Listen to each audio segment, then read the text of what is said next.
আসসালামু আলাইকুম। আশা করি আপনারা সকলেই ভালো আছেন। কিয়ামতের দিন আল্লাহ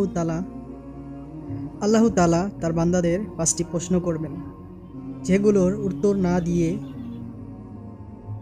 প্রশ্নের উত্তর না দিয়ে এক চুল পর্যন্ত কোনো বান্দা পাও নড়াতে পারবে না। যারা এই ৫টি প্রশ্নের উত্তর দিতে পারবে না তাদের আর কোনো নিস্তার নেই। শুধু তাই না, রাসূলুল্লাহ সাল্লাল্লাহু আলাইহি সাল্লাম বলেছেন, সেই সকল ব্যক্তিকে আমার উম্মত বলে পরিচয় দেব না। তাদের জন্য বরাদ্দ করা হবে জাহান্নামের অগ্নিশিখা। কোন ৫টি প্রশ্ন আল্লাহ তাআলা নিজে করবেন হাশরের দিন, তা কি জানা আছে আপনার? যদি জেনে থাকেন তাহলে কমেন্টে জানাবেন, আর যদি না জেনে থাকেন তাহলে ভিডিওটি শেষ পর্যন্ত শুনুন। আমরা আপনাদের জানাবো এই ৫টি প্রশ্নের ব্যাপারে।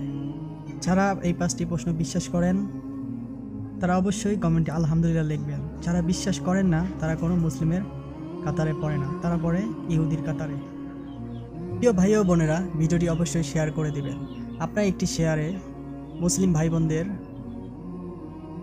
একটি শেয়ারে তারা যদি শুনে দেখে আমল করেন তাহলে সেই আমলের সওয়াব আপনিও পাবেন। অবশ্যই একটি শেয়ার করে প্রচার করে দেওয়ার জন্য অনুরোধ রইল। তাহলে আসুন আমাকে জানা যাক কোন ৫টি প্রশ্নের ব্যাপারে আজকে কথা হচ্ছে। ভিডিওটি অবশ্যই দেখবেন এবং কিয়ামতের দিনের ওই দিনের জন্য নিজেকে প্রস্তুত করে নেবেন। পবিত্র কোরআনে মহান আল্লাহ তাআলা দুনিয়ার কর্মকাণ্ডের উপর পরকালে জবাবদিহিতা রেখেছেন। এছাড়া রাসূলুল্লাহ সাল্লাল্লাহু আলাইহি সাল্লাম বলেছেন, কিয়ামতের দিন ৫টি প্রশ্নের জবাব না দিয়ে তারা সেদিন সরতে পারবে না। কিয়ামতের দিন আল্লাহ তাআলা যে বান্দাদের প্রথম প্রশ্নটি করবেন তা হলো, জীবন কোথায় শেষ করেছো?